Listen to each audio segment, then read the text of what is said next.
আমি আজকে আরেকটা রেসিপি নিয়ে এসেছি। মাংসটা ভালো করে ধুয়ে নিয়েছি, আমি মাংসগুলো স্ট্রাইপ মতন কেটে নিয়েছি। আর এটা শুধু মাংসটা আমি বয়েল করে রাখবো, তার জন্য বেশ কিছুটা জল দিয়ে দিলাম। আর একটুখানি নুন দেব, একটুখানি গোলমরিচ গুঁড়ো দেব।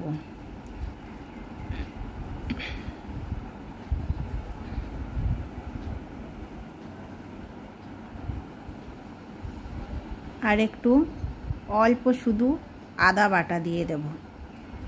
দিয়ে আদা বাটা, গোলমরিচ আর নুন দিয়ে মাংসটা, এই যে একটুখানি আদা বাটা দিয়ে মাংসটা বয়েল হতে দেব, যেন মাংসগুলো সব বয়েল হয়ে যায়। মাংসগুলো ততক্ষণ বয়েল হোক। মাংসগুলো বয়েল হয়ে গেছে। আর আমি এখন একটা প্লেট নিয়ে নিয়েছি, দিয়ে মাংসগুলোকে সব বার করে নিয়েছি। আর যে স্টকটা হলো, সেই স্টকটা কিন্তু আমরা নষ্ট করব না, ওটাও এতে দেব, ওটা রেখে দেব। এবারে এই মাংসগুলো আপনারা কাঁটা চামচ দিয়ে ছিঁড়ে ছিঁড়ে নিতে পারেন, কিংবা হাতে করে ছিঁড়েও দিতে পারেন। একটু ছিঁড়ে ছিঁড়ে নিতে হবে মাংসগুলো।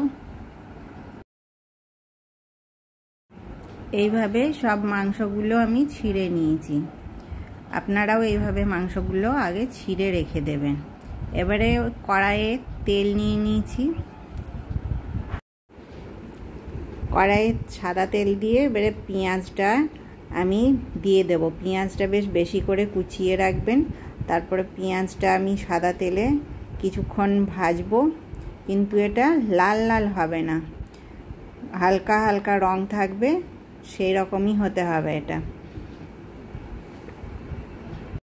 টমেটোটা গলে গেছে। এবারে আমরা তেল থেকে পেঁয়াজগুলো একদিকে উঠিয়ে রেখে দেব, তাহলে তেলটা অনেকটা ঝরে যাবে। এইটা এবারে আমি পেস্ট করে নেব। তারপরে আবার কড়াইয়ে যতটা তেল আছে ওর মধ্যে 1 চামচ বাটার দিয়ে দিলাম। বাটার দিয়ে বাটারটা একটুখানি গরম হতে দিলাম, খুব বেশি গরম হতে হবে না, তাহলে পুড়ে পুড়ে যাবে। এবারে এর মধ্যে আমি কি দিয়েছিলাম, বাটারটা গরম হয়ে গেলে 2-3টে লঙ্কা কুচি আমি এর মধ্যে দিয়ে দেব। লঙ্কা কুচিটা দেওয়া হয়ে গেলে ওটা একটুখানি নাড়াচাড়া করব। এর মধ্যে অল্প করে ধনে গুঁড়ো দিয়ে দিলাম। আর ধনে গুঁড়ো দিয়ে আবার একটুখানি নাড়াচাড়া করব, কিন্তু যেন পুড়ে না যায়। তারপরে অল্প একটু জল দিয়ে দিলাম, তাহলে মশলাটা পুড়ে যাবে না। এবারে যে পেস্ট বানিয়ে নিয়েছিলাম পেঁয়াজ টমেটো সব কিছু দিয়ে, সেই পেস্টটা সব ঢেলে দিলাম। পেস্টটা যেন করে মিহি হয়, একটুও যেন দানা দানা না থাকে। পেস্টটা দিয়ে আমি এই জিনিসটাকে খুব ভালো, এবারে এর মধ্যে একটু হলুদ গুঁড়ো দিয়ে দেব। হলুদ গুঁড়ো দিলে এর কালারটা আরও সুন্দর আসবে। তারপরে একটুখানি লঙ্কার গুঁড়ো দেবেন, আর অল্প কাশ্মীরি লঙ্কার গুঁড়ো দিতে পারেন। তারপর দিয়ে খুব ভালো করে কষতে হবে। এই সময় মশলাটা খুব ছিটিয়ে ছিটিয়ে আসবে, সাবধানে কষতে হবে শিম আঁচ করে। এবারে আমার কষা হয়ে গেছে। এবারে চিকেনের যে স্টকটা আছে সেই স্টকটা দিয়ে দিলাম। স্টকটা দিয়ে কিছুক্ষণ আমি ঢাকা দিয়ে রাখবো। এবারে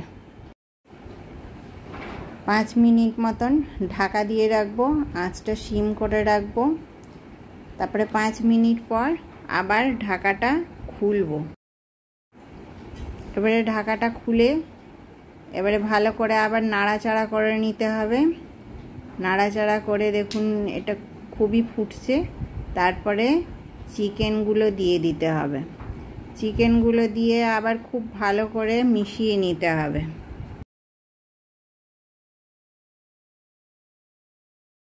এটা ভালো করে মিশাতে হবে।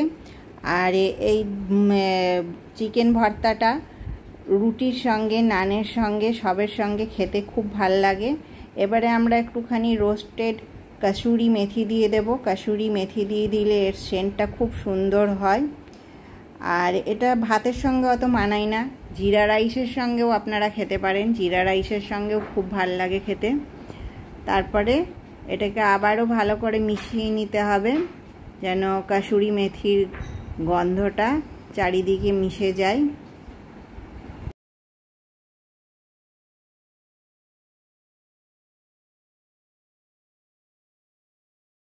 নামাবার কিছুক্ষণ আগে 1.5 চামচ মতন দই একটু ভালো করে ফেটিয়ে নিতে হবে।